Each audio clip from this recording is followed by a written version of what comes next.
네, 11.3 계엄 사태로 현직에 있는 윤석열 대통령이 출국 금지되면서 수사에 더 속도가 붙을 것으로 보입니다. 경찰은 이상민 전 행안부 장관, 여인영 방첩사령관의 소환을 통보했습니다. 김영수 기자와 짚어봅니다. 어서 오십시오. 네, 안녕하세요. 자, 윤석열 대통령이 출국이 금지됐다 이런 소식이 전해졌습니다. 관련 소식도 좀 전해주시죠. 네, 일단 오늘 오후에 있었던 일이고요. 국회 법제사법위원회 전체 회의가 있었습니다. 여기서 확인이 됐는데 법무부 출입국 외국인 정책본부장이 윤석열 대통령의 출국 금지 사실을 확인했습니다. 출국 금지는 보통 수사기관이 법무부에 신청을 하고요. 법무부가 받아들이게 됩니다. 이번에는 공수처가 신청을 했고 법무부가 이걸 받아들였습니다. 오동훈 공수처장은 윤석열 대통령뿐만 아니라 김건희 여사에 대해서도 출국 금지 신청을 할지 검토하겠다고 했습니다. 예, 공수처장의 지시부터 출국 금지 승인 결정 때까지 상황이 굉장히 긴박하게 돌아갔어요. 그렇습니다. 이게 처음에는 오동훈 공수처장이 출국 금지 신청에 대해서 수사 지휘를 했다라는 사실부터 공개가 됐습니다. 예. 그러니까 수사팀에 이제 윤석열 대통령의 출국 금지를 검토해봐라 이렇게 얘기를 한 건데 이 사실이 공개된 게 오후 2시 40분쯤입니다. 그 이후 공수처가 출입기자단에 공지를 보냈습니다. 그게 오후 3시인데 출국 금지를 실제로 신청했다는 내용입니다. 그러니까 수사 지휘를 했다는 사실이 알려지고 한 30분 뒤에 실제로 출국 금지가 신청이 된 거죠. 그리고 오동훈 공수처장은 이 지휘를 내렸다는 사실을 알린 뒤에 이게 얼마 지나지 않아서 오후 3시에 출국 금지가 실제로 신청이 됐다는 사실까지 확인됐습니다. 그러면은 이 출국 금지가 받아들여진 거는 언제입니까? 아까 말씀드린 대로 출입국관리사무소 외국인정책본부장이 이 사실을 국회 법사위 전체 회의에서 확인을 했는데 답변을 하던 시간이 오후 3시 35분쯤입니다. 근데 이 본부장은 실제로 조치를 내린 게 5분에서 10분 정도 전에 했다고 했거든요. 그러니까 뭐 역산을 해보면 한 25분에서 30분 사이에는 출국 금지 조치가 됐을 것으로 보이고요. 이 과정을 좀 정리를 해보면 공수처가 3시에 윤석열 대통령의 출국 금지를 신청하고 법무부가 25분에서 30분 사이에 조치를 실제로 했다고 볼 수 있습니다. 다만 공수처뿐 아니라 다른 수사기관들도 출국 금지를 신청했다라는 얘기가 있어요. 그래서 저희가 여러 곳에 확인을 해봤는데 일단 경찰은 아닌 걸로 확인이 됐고요. 다만 이게 좀 공식적인 확인을 좀 꺼려하는 분위기라서 혼선이 좀 있는 상황입니다. 대통령이 이렇게 출국 금지된 전례가 좀 있습니까? 현직 대통령이 뭐 수사 대상이 되는 것도 사실 너무 이례적이잖아요. 그래서 마찬가지로 대통령이 출국 금지됐다, 현직 대통령이 출국 금지됐다라는 소식이 알려진 적이 없었죠. 뭐 그동안 들어보지 못했던 일인데 국정농단으로 수사를 받고 탄핵됐던 박근혜 전 대통령도 사실 출국 금지 조치는 내려지지 않았습니다. 다만 법무부가 이 사실을 확인을 해주진 않고 있어요. 법무부가 아까 말씀드린 대로 출국 금지 조치를 내리잖아요. 근데 현직 대통령으로서 그런 사례가 있는지를 확인을 요청을 해도 확인을 해주지 않고 있습니다. 범죄 수사 같은 경우는 출국 금지가 수사 착수 단계에서 그냥 기본적인 어떤 과정, 절차 이 정도로 여겨집니다. 강력범은 물론이고 뭐 경제범죄에서도 어떤 중요 피의자에 대한 수사가 시작이 될 때 출국 금지 여부를 꼭 기자들이 확인하게 돼 있거든요. 초미의 관심사이기도 한데 이게 근데 대통령이면 좀 얘기가 많이 달라지죠.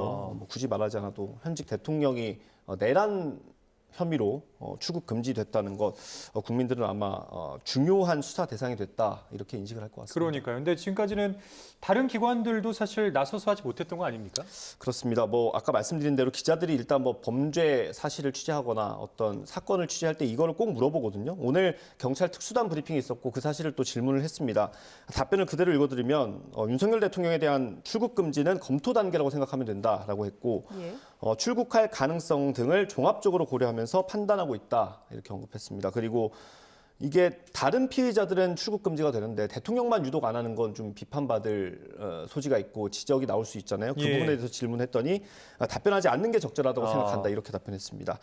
그만큼 이 대통령에 대한 출국 금지를 포함해서 이런 사법적인 절차 하나하나가 굉장히 민감한 사안이기 때문이라고 볼 수 있습니다. 예, 수사 상황도 지금 긴박하게 흘러가고 있는데 경찰이 일부 피의자에 대해 지금 소환을 통보한 상황이라고요? 네, 그렇습니다. 앞서 뭐 리포트에도 나왔는데 일단 이상민 전 장관, 여인영 전 방척사령관, 이진우 전 수방사령관에 대해서 경찰에 나와서 조사를 받으라고 통보를 했습니다. 모두 피의자 신분이고요.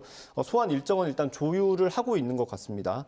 여기서 여인영 전 방척사령관을 특히 주목을 해야 될 것 같습니다. 여 전 사령관은 정치인 체포를 포함해서 이 계엄 사태를 좀 주도적으로 관여한 의혹이 있고요. 또 이 포고문, 발령됐던 포고문 있지 않습니까? 그 예. 포고문을 직접 작성했다 혹은 논의했다라는 여기에 연루된 의혹도 받고 있습니다. 이상민 전 장관 같은 경우는 비상계엄을 논의하는 국무회의에 참석해서 모의한 혐의가 있습니다.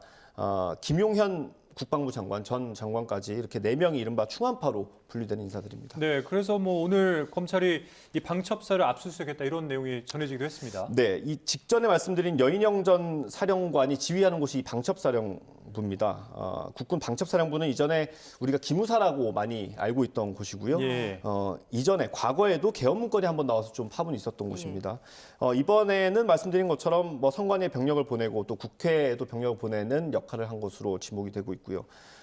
검사랑 수사관 한 50명 정도가 현장에 투입됐다고 합니다. 이게 과천에 있는데 검찰 관계자 말에 따르면 규모가 엄청 커서 대학 캠퍼스 정도는 된다고 하더라고요. 아무래도 시간이 좀 걸릴 것 같고 검찰이 지금 특별수사본부를 꾸렸는데 여기에 군 검사들도 한 12명 정도가 파견이 돼 있어요. 그래서 군 관련 수사에 조금 속도를 내고 있는 것 같습니다. 또 이 검사들이 군 시설에 들어가서 자료를 확보하고 압수수색을 하는 것도 좀 이례적이라는 평가가 나옵니다. 예. 압수수색은 그런데 검찰이 했고요. 소환 통보는 경찰이 했는데 이유가 뭡니까? 네, 앞서 말씀드린 것처럼 이 여인영 전 방첩사령관의 소환을 통보한 건 경찰이고요. 예. 압수수색을 한 건 검찰입니다. 이게 좀 복잡한 상황이죠. 서로 수사하겠다고 나서면서 이런 게 좀 벌어지고 있는데 예. 방첩사 자료는 검찰과 군 검찰이 함께 확보하는 상황. 그런데 경찰이 지금 여인영 전 사령관을 불렀습니다. 물론 날짜는 조율 중이고요. 결과적으로 이게 어떻게 될지 모르지만 수사하겠다고 서로 나서면서 좀 뒤죽박죽 이렇게 되는 모습이 있습니다. 예. 뭐 비슷한 상황이 또 있었는데 김용현 전 국방부 장관 같은 경우는 검찰에 자진 출석해서 조사를 받았고 그날 새벽에 긴급 체포가 됐죠. 그런데 경찰이 김용현 전 장관의 집과 공관, 집과 집무실 이런 곳을 압수수색했습니다. 이것도 좀 엇박자가 나는 부분인 것 같고요. 또 하나 있는 게 공수처장이 오늘 국회에서 한 말입니다. 공수처가 김용현 전 장관에 대해서 압수수색 영장과 체포영장을 청구했는데 이 법원에서 기각이 됐습니다. 그 이유가 뭐냐면 수사기관들이 너무 이렇게 서로 하겠다고 하니까 협의를 좀 해라 이런 사유를 붙였다고 합니다. 자, 마지막으로 김용현 전 장관. 사실 이제 어제 새벽 1시 반 정도에 이제 자진 출두한다 이런 속보가 전해졌었는데 오늘 밤중에 뭐 구속영장이 나오게 될지 이 부분도 좀 관심 모으고 있거든요. 예, 어제 새벽 1시 반쯤 검찰에 자진 출석해서 조사를 받았고요. 한 6시간 정도 조사하고 검찰은 긴급 체포했습니다. 이게 체포하고 48시간 안에는 이제 신병 처리를 어떻게 할지 결정을 해야 됩니다. 예. 시간 따져보면 아마 내일 새벽 한 7시 전후가 될 것 같은데 일단 구속영장 자체는 청구가 될 것 같은데 시점은 오늘 밤 아니면 내일 새벽까지 넘어갈 수도 있을 것 같습니다. 워낙 급하게 좀 수사가 진행이 됐고요. 이게 또 첫 단추다 보니까 검찰도 좀 신중을 기하는 모습입니다. 그래도 48시간 넘기지는 않을 것 같습니다. 네, 알겠습니다. 여기까지 듣겠습니다. 김영수 기자였습니다. 고맙습니다. 네.